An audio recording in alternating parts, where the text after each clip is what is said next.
Hi, everybody. Welcome to another episode of Relationship Secrets with me, Ijoma Nwoke, aka Igolonwayoma. Okay, today I want to talk to you about emotional safety.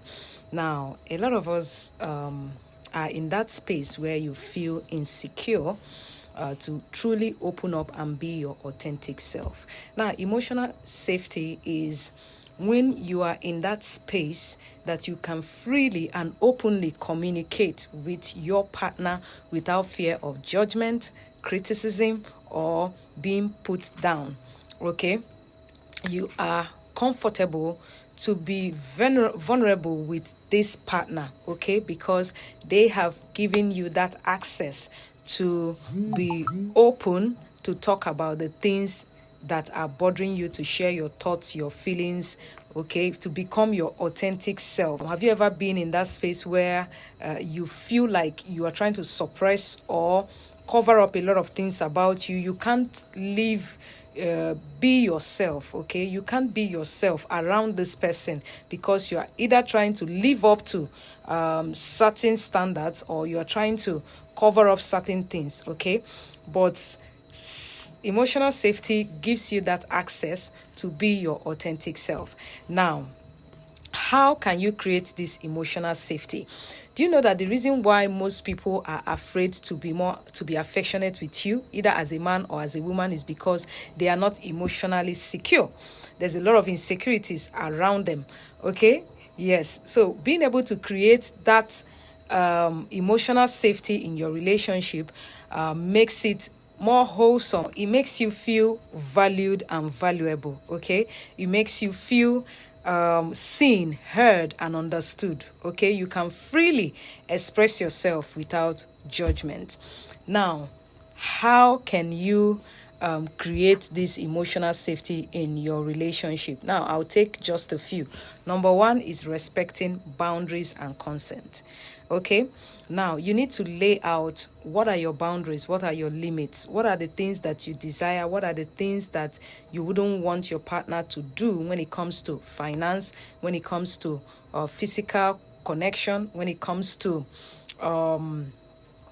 your personal limits. Okay, lay out the cards on the table. What are your limits?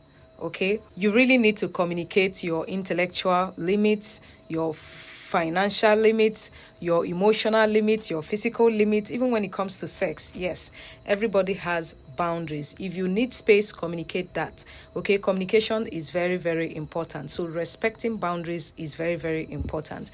Now, the next point is to pay attention to your non-verbal communication. Okay, the tone with which you communicate these things, the tone with which you talk, your posture, your pose, and other micro expressions are very, very important. The way you roll your eyes, the way you tighten your lips, okay, your gestures, your stance, okay, all these things speaks louder than words. So you may be coming to say something good, maybe you're coming to make a demand or state your desire or whatever, but your facial expression is not saying whatever you have in mind. Let's say you're trying to apologize and your facial expression doesn't speak the apology, okay?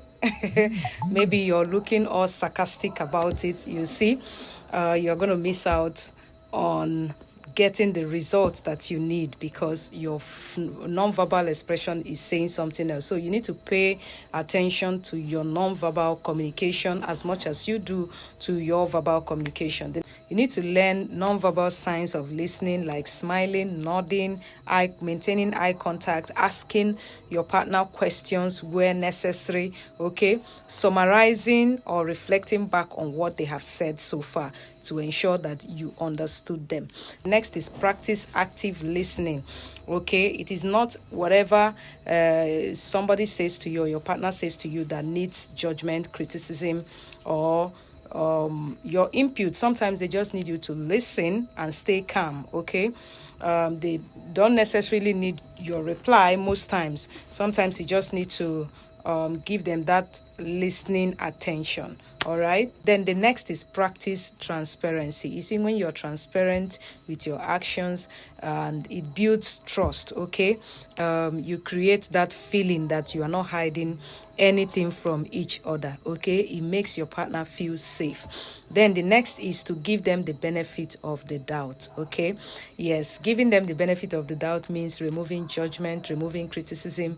Instead of being curious to know about what they did and what they didn't do, trust their judgment. Okay, show them that you trust them, that you believe in them, that you know that they are going to do better, even if they end up failing.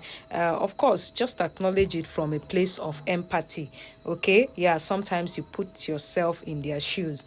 Let's say your partner lost money. Instead of saying, why didn't you tell me? If it were me, I would have done it differently. I would have done this, I would have done that. But truly, if you were in that situation, you may be confused. You may get into that space where you don't even know what to do, okay?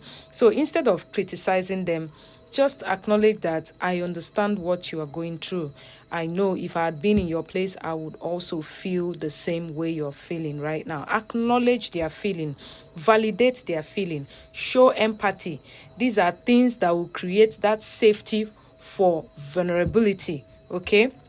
For them to be more vulnerable, to trust you with more information, okay? Yes, the next is accountability. Be more accountable with every step on the way, okay? This enables your partner to see, your consistent effort in building and encouraging them. This shows your partner that you are dependable and you value the relationship. You actively build trust by showing your partner that you are loyal. It speaks loyalty.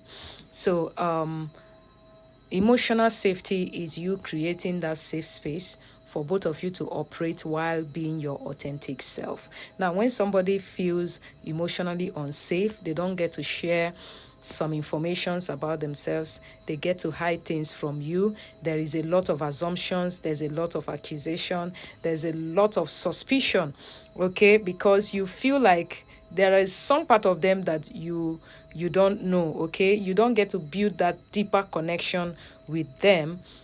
And when they feel safe enough, they are open, they can live their authentic life without fear of judgment. So try to build more emotional safety in your relationship today, and you are going to end up building a deeper foundation of trust in that relationship. I do hope this word helps you a lot, and if you understood it, and if you know more ways that we can build this emotional safety in our relationship, please drop it at the comment section. I remain your darling Ijoma Woke Igolowanyoma. I'll see you on the next episode.